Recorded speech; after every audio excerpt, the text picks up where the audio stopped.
রাসূলুল্লাহ সাল্লাল্লাহু আলাইহি সাল্লামের মেয়ে ফাতেমা রাদিয়াল্লাহু তাআলা আনহার মৃত্যুকে কেন্দ্র করে একটা ঘটনা শুনছেন আপনারা। তিনি ইন্তেকাল করলেন, করার পর তাকে কবরে রাখা হয়েছে। আবু যর গিফারি রাদিয়াল্লাহু তাআলা কবরকে লক্ষ্য করে বলছে, কবর তুমি কি জানো তোমার মাঝে কাকে রেখে গেলাম? কবর কোনো জবাব দেয় না। তখন তিনি বললেন, তোমার মাঝে আলীর স্ত্রীকে রেখে গেলাম। নাউজুবিল্লাহ বলেন। কানছেন, আগে কানছেন এগুলো শুই না, কিন্তু আজকে একটু নাউজুবিল্লাহ, ভিত্তিহীন বর্ণনা।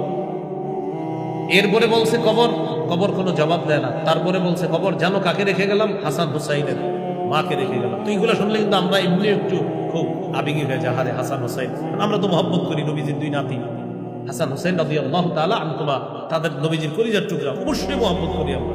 কিন্তু এইগুলা বললে কি হয়, যদি একটু বানায় বুনায় বলা যায় খুশিও না। টোটাল বর্ণনাটা ভিত্তিহীন ভাই, খুশি হওয়ার কি আছে বলতে? রাসূলুল্লাহ সাল্লাল্লাহু আলাইহি ওয়াসাল্লাম বলেছেন, মান কাযাবা আলাইয়া মুতাআম্মিদান, আমার নামে যদি কেউ মিথ্যা কথা বলে সে যেন তার আসনটা জাহান্নামে করে নেয়। তো ফাতেমা রাদিয়াল্লাহু তাআলা আনহারে রাখছে, রাখার পর কবর জবাব দেয় না। পরে বলছে, কবর জানো কাকে রেখে গেলাম? রাসূল সাল্লাল্লাহু আলাইহি ওয়াসাল্লামের কন্যাকে রেখে গেলাম। কবর কোনো জবাব দেয় না। তখন এটা বলার পর কবর নাকি শেষে জবাব দিছে যে, আবু যর শোনো, এরকম শুনছেন আপনারা, কান্নাও করেছেন। টোটাল ঘটনাটা ভিত্তিহীন ঘটনা, এই ঘটনার কোনো ভিত্তি নেই ভাই, এটা সঠিক না। সঠিক কোনটা? ফাতেমা রাদিয়াল্লাহু তাআলা আনহার ইন্তেকালের ঘটনা বুখারীতে সুন্দরভাবে আলোচনা আছে। তিনি ইন্তেকাল করলেন, তার স্বামী আলী রাদিয়াল্লাহু তাআলা জানাজা পড়াইলেন, তিনি রাতে নিয়ে কবরস্থানে দাফন করে দিলেন। এই সুন্দর ঘটনা থাকতে কিভাবে এই ঘটনা বলা হবে যে কবর তুমি কি জানো কাকে রেখে গেলাম? কবর নাকি আবার শেষে জবাব দিয়েছে। একজন সাহাবীর ব্যাপারে এরকম মিথ্যা কথা বলাটা সঠিক নয়, মিথ্যা কথা শোনাটাও সঠিক নয়। তো আল্লাহর রাস্তে আপনারা এখানে শুনতেছেন, আরো 10 জনকে জানায় দিবেন ঘটনাটা ভিত্তিহীন ঘটনা। পারবেননি বলে দিতে? তাহলে কবরের সাথে এক সাহাবীর কথোপকথন, ফাতেমা রাদিয়াল্লাহু তাআলা আনহার লাশ রেখে, এই ঘটনাটি ভিত্তিহীন ঘটনা। কেউ যদি কখনো বলে ভদ্রতার সাথে বলে দিবেন, ভাই হয়তো কোনো বইয়ের মধ্যে না এসে গেছে, কিন্তু ঘটনাটা সঠিক।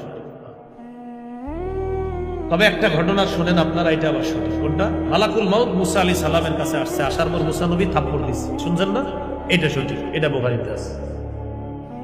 আমরা সমস্যা করি কি, সঠিক ব্যাঠিক মিলায় মিলায় এমন কিছু করে ফেলি, সঠিকও ছেড়ে দিই, মাঝখানে ব্যাঠিকও ছেড়ে দিচ্ছি।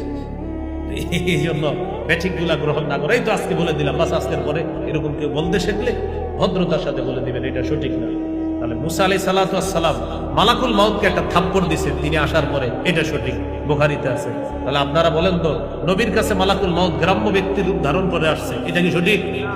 জাল বলে, এটা কি জাল? আব্দুল মুনঈম ইবনে ইদ্রিস নামে এক ব্যক্তি এই জাল বর্ণনাটা দুনিয়াতে ছড়ায়া দিছে। পরে কিভাবে কিভাবে আমাদের দেশের চটি বাংলা বইয়ের মধ্যে চলে এসেছে, বাস এটা বলা শুরু হয়ে গেছে। ফাতেমা রাদিয়াল্লাহু তাআলা আনহাকে তার স্বামী আলী রাদিয়াল্লাহু তাআলা ইন্তেকাল করার পর তিনি কবর দিয়েছেন, তিনি জানাজা পড়িয়েছেন, এটা হলো সঠিক বর্ণনা। কবরে রাখার পর কবরের সাথে আবু যর গিফারি রাদিয়াল্লাহু তাআলা আনহুর কথোপকথন, এটা একজন সাহাবীর নামে মিথ্যা বর্ণনা। তাহলে এই মিথ্যা থেকে আমরা বাঁচব। আল্লাহ আমাদের সকলকে বুঝার তৌফিক দান করুন। রাসূলুল্লাহ সাল্লাল্লাহু আলাইহি ওয়াসাল্লাম বললেন, মৃত্যুর যন্ত্রণা। এই হলো আজকের দ্বিতীয় আলোচনা, 3 নাম্বার আলোচনা। মৃত্যুর পর কবরের জগতে আমাদের যেতে হবে। মুসনাদ আহমদ হাদিসের কিতাব 18,557 নম্বর হাদিস, ইয়া লম্বা হাদিস।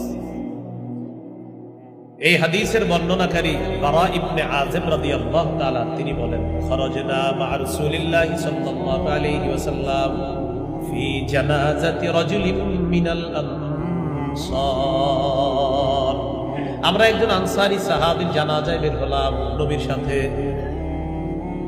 জানাজায় বের হওয়ার পর হাত্তান তাহাইনা ইলাল কবরি ওয়ালাম্মা ইউলহাদ, কবরের কাছে পৌঁছে গেলাম, যে কবরের মধ্যে এখনো লাশ রাখা হয় নাই, কবরে এখনো লাশ রাখা হয় নাই। জালাসান নবী সাল্লাল্লাহু আলাইহি ওয়াসাল্লাম, আল্লাহ নবীর পাশে বসে গেলেন। ওয়া জালাসনা হাওলা, আমরাও আল্লাহ নবীর পাশে বসে গেলাম। নবীজি কবরের পাশে বসলেন, আমরাও নবীর সামনে বসে গেলাম। এবার দেখেন, আমরা বসে রইলাম, নবীর দিকে তাকায় আছি। কান্না আলা রুসিনা আত-তাইর, যেন আমাদের মাথার উপর পাখি বসা, আর নবীজি নিচের দিকে তাকায় বসে রয়েছে। নবীর হাতে একটা লাঠি মুবারক, ইয়ানকুতু বিহি ফিল আরদ, এটা দিয়ে জমিনে এইভাবে আঁকা আঁকি করতেছে। নবীজি ফারাফা রাসা, মাথা উপরে উঠেছে। মাথা উপরে উঠানোর পর আল্লাহ নবী বললেন, ইস্তাইযু বিল্লাহি মিন আযাবিল কবরি মাররাতাইনি আও সালাসা। নবীজি বললেন তোমরা কবরের আযাব থেকে পানা চাও, আল্লাহর কাছে পানা চাও। 2 বার বা 3 বার এই কথাটা বললেন, কবরের আযাব থেকে তোমরা আল্লাহর কাছে পানা চাও। 2 বার বা 3 বার বললেন। কেন পানা চাও? ইন্নাল আবদাল মুমিনা ইযা কানা ফি ইনকিতাইন মিনাদ দুনিয়া ওয়া ইকবালিন মিনাল আখিরাহ, ইমানদার বান্দা যখন দুনিয়া থেকে বিদায় নেওয়ার সময়, নাযালা ইলাইহি মালাইকাতুম মিনাস সামা বিদুল উজুহ কান্না উজুহাহুম আশাব, ইমানদার বান্দা যখন দুনিয়া থেকে বিদায় নেওয়ার সময় হয়, মুমূর্ষ অবস্থায় অসংখ্য অগণিত ফেরেশতা সূর্যের মতো সুন্দর চেহারাগুলা তারা দলে দলে উপস্থিত হয়ে যায় ইমানদারের আত্মাটা স্বাগত জানানোর জন্য। আমার আপনার আমাদের সকলকে যেন আল্লাহ এই মৃত্যুটাই নসিব করেন। আমিন। মাআহুম কাফনুম মিন আকফানিল জান্নাহ ওয়া হানুতুম মিন হানুতিল জান্নাহ, ফেরেশতাদের সাথে জান্নাতের কাফনের কাপড় আর সুগন্ধি নিয়ে আসছে তারা। সুম্মা ইয়াজিউ ইলাইহি মালাকুল মাউত, এরপর মৃত্যুর ফেরেশতা তার কাছে আসে, আসার পর হাত্তা ইয়াজলিসা ইনদা রাসিহি, মাথার কাছে বসে। আর আগে যারা আসছে ইয়াজলিসু মিনহু মাদ্দা বাসরিহি, তারা তার দৃষ্টির সীমানা যে পর্যন্ত যায় পর্যন্ত 2টা সারি হয়ে ফেরেশতারা বসে যায়। তাহলে অন্যরা সামনে বসা আর মালাকুল মাউত আইসা তার মাথার কাছে বসে। মাথার কাছে বসার পর মালাকুল মাউত ইমানদারকে ডাক দিয়ে বলে আইয়াতুহান নাফসুল হামিদা, আরেক বর্ণনা আইয়াতুহান নাফসুত তাইয়্যিবা। আর কোরআনে আসছে ইয়া আইয়াতুহান নাফসুল মুতমাইন্না।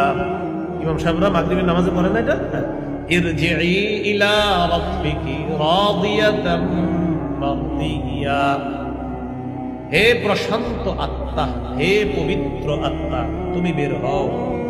উখরুজি ইলা মাগফিরাতিল্লাহি ওয়া রিদওয়ানি, তুমি বের হও, আল্লাহ তোমার অতীতের সব গুনাহ মাফ করে দিয়েছেন, আর আল্লাহ আগামী জীবনে যে তুমি যাচ্ছ আল্লাহ তোমার প্রতি সন্তুষ্ট।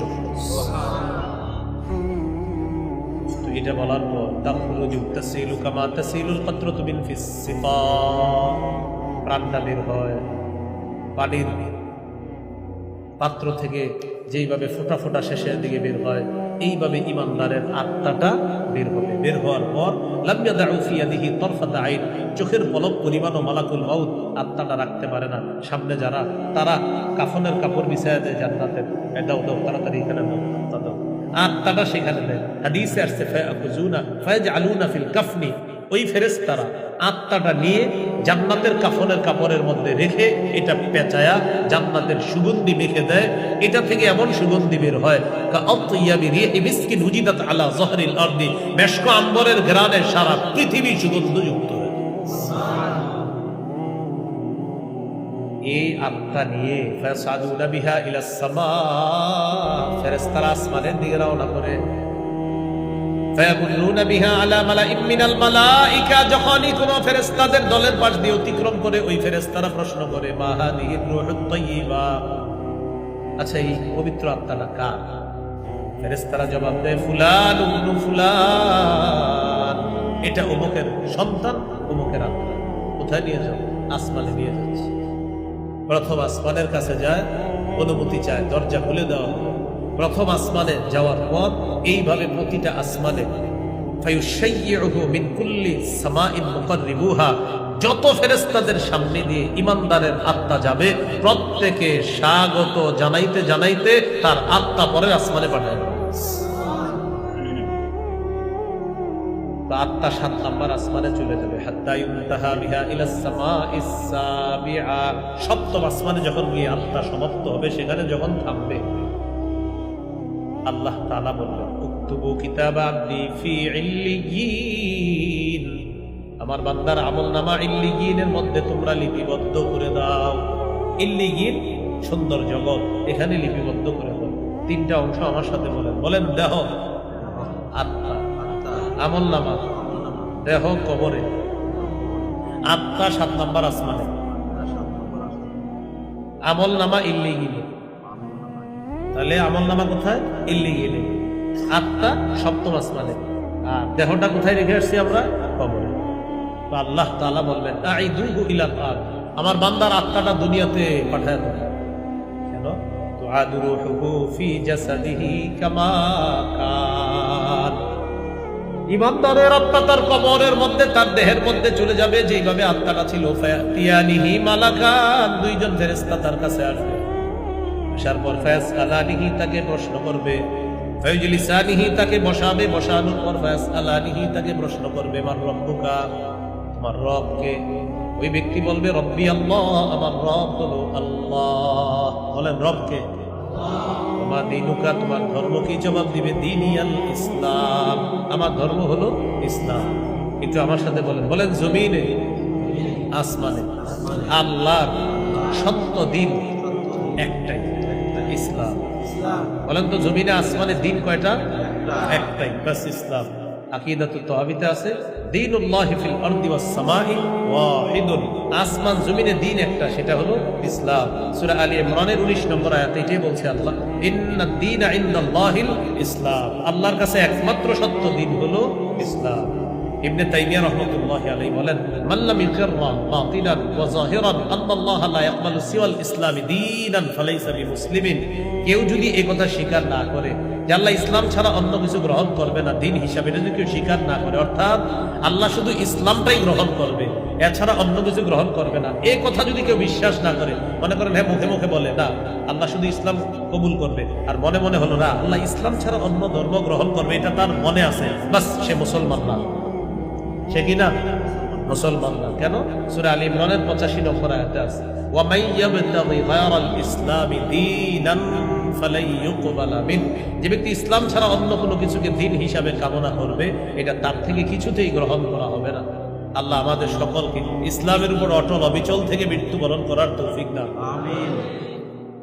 তো বলবে তোমার দিন কি? সে বলবে ইসলাম। 3 নাম্বার, ওয়ামান হাদার রাজুলুল্লাযী বুইসা ফীকুম, এই মানুষটাকে চেনো যাকে তোমাদের মাঝে প্রেরণ করা হয়েছে। ওই ব্যক্তি জবাব দিবে হাদা নবী মুহাম্মাদুন সাল্লাল্লাহু আলাইহি ওয়াসাল্লাম, তিনি হলেন আমার নবী মুহাম্মদ সাল্লাল্লাহু আলাইহি ওয়াসাল্লাম। ফেরেশতারা বলবে আইনা ওয়াজাদতা হাদা, তুমি এই জবাবগুলা কোথায় পেলা? ওই ব্যক্তি বলবে করাতু কিতাবাল্লাহ, আমি দুনিয়াতে আল্লাহর কোরআন পড়েছিলাম, সেখানে এই জবাব আমি পেয়েছি। কোরআন পড়ছি, সেখানে এই জবাব আমি পেয়েছি। আল্লাহ বললেন আফরিশুহু মিনাল জান্নাহ আন সাদাকা আবদি, বান্দা সত্য কথা বলছে, আমি আল্লাহ তাকে সত্যায়ন করে দিলাম। আফরিশুহু মিনাল জান্নাহ, তার কবরে জান্নাতের বিছানা বিছায়া আছে। ওয়া আলবিসুহু মিনাল জান্নাহ, তার শরীরে জান্নাতের পোশাক পরায়া দাও। ইফতাহু লাহু বাবান ইলাল জান্নাহ, কবর থেকে জান্নাত পর্যন্ত একটা দরজা খুলে দাও।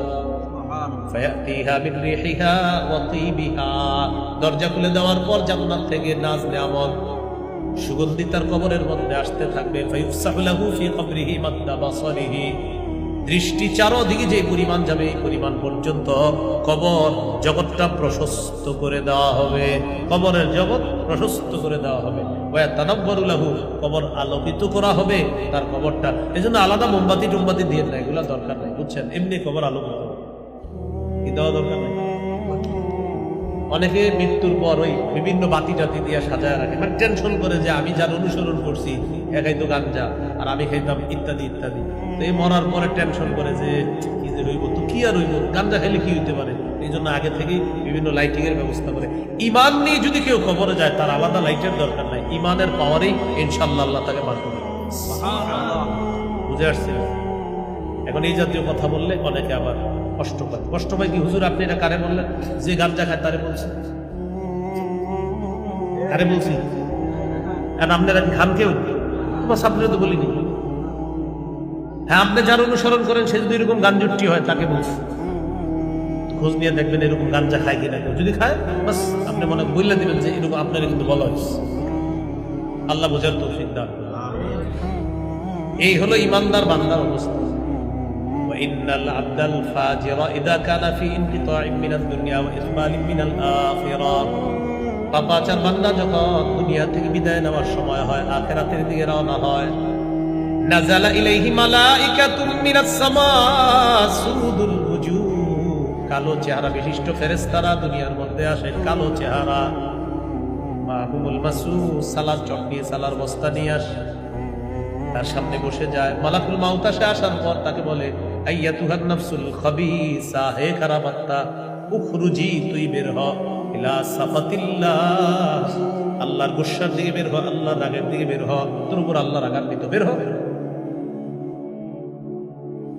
পাপাচার বান্দার আত্মা যখন বের হবে, কঠিন কষ্ট হবে, তার আত্মাটা বের করার সময় কঠিন কষ্ট দিয়ে বের করা হবে। সামনে থাকা ফেরেশতারা তার আত্মাটা সালার চটের মধ্যে নিয়ে পেঁচাবে, পেঁচানোর পর এটা থেকে এমন দুর্গন্ধ বের হবে, সারা দুনিয়াটা দুর্গন্ধযুক্ত হয়ে যাবে।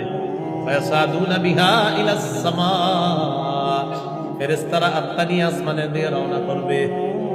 প্রথম আসমানের কাছে যাবে, যাওয়ার পর আল্লাহ বলবে এটারে উপরে উঠানোই দরকার নেই, এই বান্দার আত্মা আসমানে আনাই দরকার নেই। উক্তুবু কিতাব আবদি ফি সিজ্জিন, তার আমলনামা সিজ্জিনের মধ্যে লিখে দাও। কবরের মধ্যে দেহ রাখার পর তার আত্মাটা কবরের মধ্যে যাবে, তার দেহের মধ্যে আত্মাটা ঢুকিয়ে দেওয়া হবে। ফায়াতিয়ানিহি মালাকান, দুইজন ফেরেশতা তার কাছে আসবে।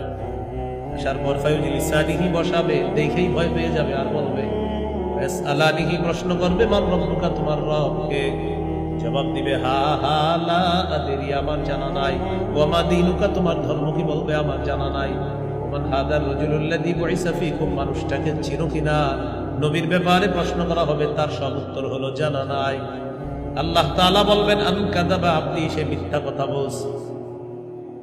আফরিশুহু মিনান নার, কবরের মধ্যে আগুনের বিছানা বিছায়া দাও।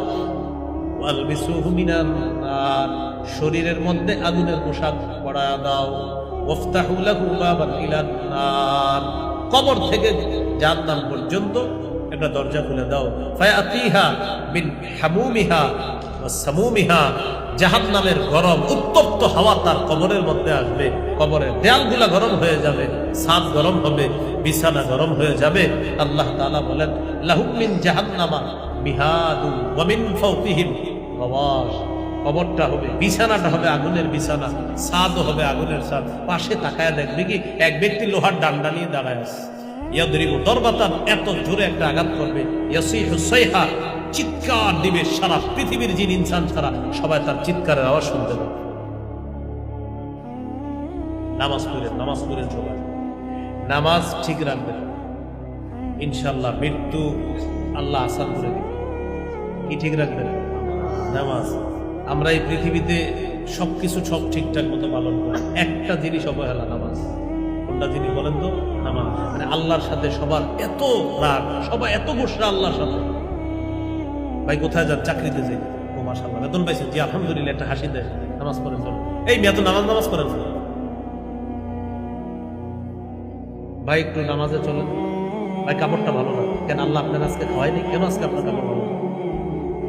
আপনি যে বললেন আপনার কাপড়টা ভালো না, আজকে আল্লাহ তাআলা সকালে খাওয়ায়নি আপনাকে? দুপুরে নামাজে চলেন, কাপড় ভালো না কেন? দুপুরে খাওয়ায়নি আল্লাহ? রাতে নামাজে চলেন, কাপড়টা ভালো না, আল্লাহ কি রাতে আপনাকে খাওয়ায়নি? রাতে বাতাস দেয় নাই? আল্লাহ কি দিনের বেলা আলো দেয় নাই আপনাকে? এই সূর্য আপনার জন্য উঠে দেয় নাই? 4-5 দিন সূর্য না উঠলে দিয়ে সবাই এইভাবে মেজমেজ হয়ে থাকে, কাজে যাইতে মন চায় না কেন?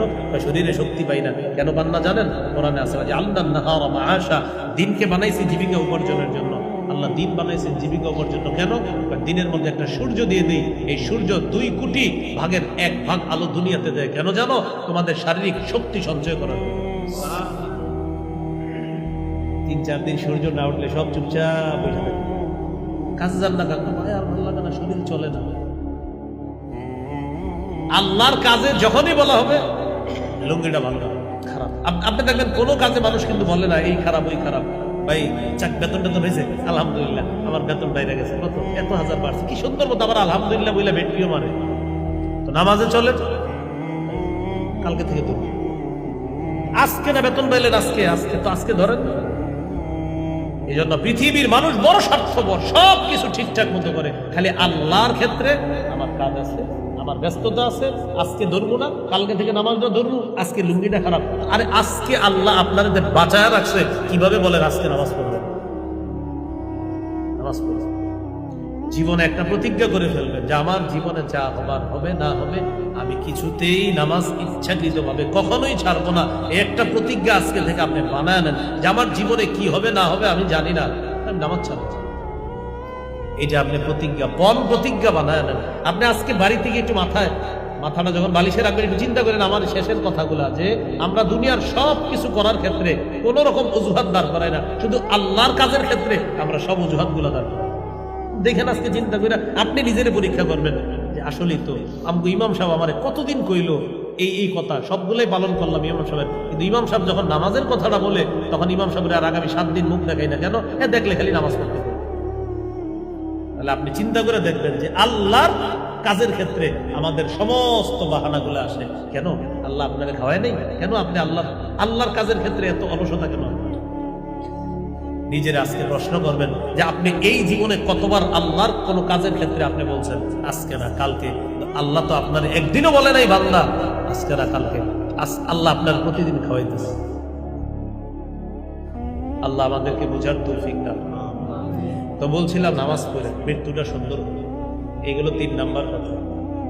কবরের জগৎ, নবীজি এটাই বললেন কবরের আযাব থেকে পানা চাওয়া। কবরের জগৎ শেষ হওয়ার পর আরেকটা জগৎ হবে হাসরের জগৎ। কোন জগৎ? হাসরের ময়দান হবে। এই হাসরের ময়দানটা আল্লাহ কায়েম করবেন। সূরা হুদের 104, 5, 6, 7 নম্বর আয়াতে আল্লাহ বলেন ওয়ামা নুআখিরুহু ইল্লা লিআজালিন মা'দুদ, আমি কিয়ামতের বিষয়টা নির্দিষ্ট সময়ের জন্য মুলতবি করে রেখে দিলাম, সময় মতো ঘটিয়ে দিব। কবে? ইয়াউমা ইয়াতি লা তাকাল্লামু নাফসুন ইল্লা বিইজনি, যেদিন আল্লাহর অনুমতি ছাড়া কেউ কথা বলতে পারবে না। সেদিন আল্লাহ বিচার ব্যবস্থা শুরু করবেন, ওজনের পাল্লা স্থাপন করবেন, দাড়ি পাল্লা স্থাপন করবেন। আল্লাহ বিচার ব্যবস্থা যখন শুরু করবেন, একদল মানুষ হবে হতভাগা, আরেকজন হবে সৌভাগ্যবান। এটা আল্লাহ বলেছেন ফামিনহুম শাকিয়্যু ওয়া সাঈদ, তাদের মধ্যে কেউ হবে হতভাগা, কেউ হবে সৌভাগ্যবান। হতভাগা সৌভাগ্যবান কারা? যাদের ডান হাতে আমলনামা দেওয়া হবে তারা সৌভাগ্যবান, যাদের বাম হাতে আমলনামা দেওয়া হবে তারা হতভাগা। এই কথা আল্লাহ কোরআনে বলছেন ফাআম্মা মান উতিয়া কিতাবাহ বিয়ামিনি ফায়াকুলু হা উমকরাউ কিতাবিয়া, যার আমলনামা ডান হাতে দেওয়া হবে অন্যদেরকে দেখায় বলবে আমার আমলনামাটা একটু পইরা দেখো, আমি জান্নাতি, আল্লাহ আমারে জান্নাত দান করছে। আর যার আমলনামা বাম হাতে দেওয়া হবে সে বলবে ইয়া লাইতানি লাম উতা কিতাবিয়া, আজকে যদি আমার আমলনামাটা আমারে না দেওয়া হতো। ওয়ালাম আদরি মা হিসাবিয়া, আমি যদি আমার হিসাবটা না জানতাম। ইয়া লাইতাহা কানাতিল কাদিয়া, মৃত্যুই যদি চূড়ান্ত ফয়সালা হয়ে যেত। মা আগনা আন্নি মালিয়া, আমার সম্পদ আমার কোনো কাজে আসলো না। হালাকা আন্নি সুলতানিয়া, আমার প্রভাব প্রতিপত্তি কোনো কাজে আসলো না। আমার কথায় কত মানুষ উঠতো বসতো, জমিন থরথর করে কাঁপতো, সব আজকে নিঃস্বত হয়ে গেল। আল্লাহ বলবেন খুজু, ধরো এটা ধরো, ফাগুল্লুহু, বেড়ি পড়াও, সুম্মাল জাহিমা সাল্লু, জাহান্নামে ধাক্কা মেরে ফেলে দাও, সুম্মা ফি সিলসিলাতিন দারউহা 70 যিরাআন ফাসলুকু, শিকল পেঁচাও, এটা শরীরের মধ্যে 70 গজ শিকল, এটার মধ্যে পেঁচায় দাও। তাফসীরের কিতাবে আসছে নাকের ছিদ্র দিয়ে শিকলটা ঢুকিয়ে, কেউ লেখছেন মুখের ভিতর দিয়ে ঢুকিয়ে পিছনের রাস্তা দিয়ে বের করে 70 গজ শিকলে তাকে পেঁচায়া জাহান্নামের কিনারায় নিয়ে ধাক্কা মেরে ফেলে দাও। এই হলো হতভাগা। এই হলো আপনার 4 নাম্বার আলোচনা আজকের। একদল হবে সৌভাগ্যবান আর একদল হবে হতভাগা। সৌভাগ্যবানদের ঠিকানা হবে জান্নাত, হতভাগা যারা তাদের ঠিকানা হবে জাহান্নাম। আল্লাহ আমাকে আপনাকে আমাদের সকলকে সৌভাগ্যবানদের কাতারে শামিল হওয়ার তৌফিক দান করেন। আমিন। তাহলে 4টা কথা শিখলাম। মৃত্যু, 2 মৃত্যুর যন্ত্রণা, 3 কবর, 4 হাসরের ময়দানে হতভাগা সৌভাগ্যবান। আল্লাহ যেন আমাদেরকে সৌভাগ্যবান বানিয়ে দেয়। সকলে বলেন আমিন। এর মাঝে কয়েকটা বিষয় শিখে ফেলেছি আমরা। নবীজির মৃত্যুর সময় মালাকুল মাউত গ্রাম্য ব্যক্তির উদ্ধারে এসে অনুমতি চাইছে, এটা জাল বলা। ফাতেমা রাদিয়াল্লাহু তাআলা আনহাকে হযরত আলী কবর দিয়েছে, সঠিক সঠিক, হযরত আলী কবর দিয়েছে। হযরত আলী জানাজা পড়িয়েছে, সঠিক। আবু যর গিফারি কবরে রাইখা কবরের সাথে কথা বলছে, যাও। মুসা নবী মালাকুল মাউতকে থাপ্পড় দিয়েছে, সঠিক। এই মৃত্যুর বিষয়গুলোকে কেন্দ্র করে সঠিক, এবং এই বিষয়গুলো আমরা সবসময় মনে রাখবো। আল্লাহ আমাদের সকলকে সঠিক ভুল এগুলার পার্থক্য করে যেন সঠিক বিষয়গুলা লালন ধারণ পালন করতে পারি। আল্লাহ তৌফিক দান করেন। সুবহানাল্লাহি ওয়া বিহামদিহি, সুবহানাকাল্লাহুম্মা ওয়া বিহামদিকা, আশহাদু আল্লা ইলাহা ইল্লা আনতা, আস্তাগফিরুকা ওয়া আতুবু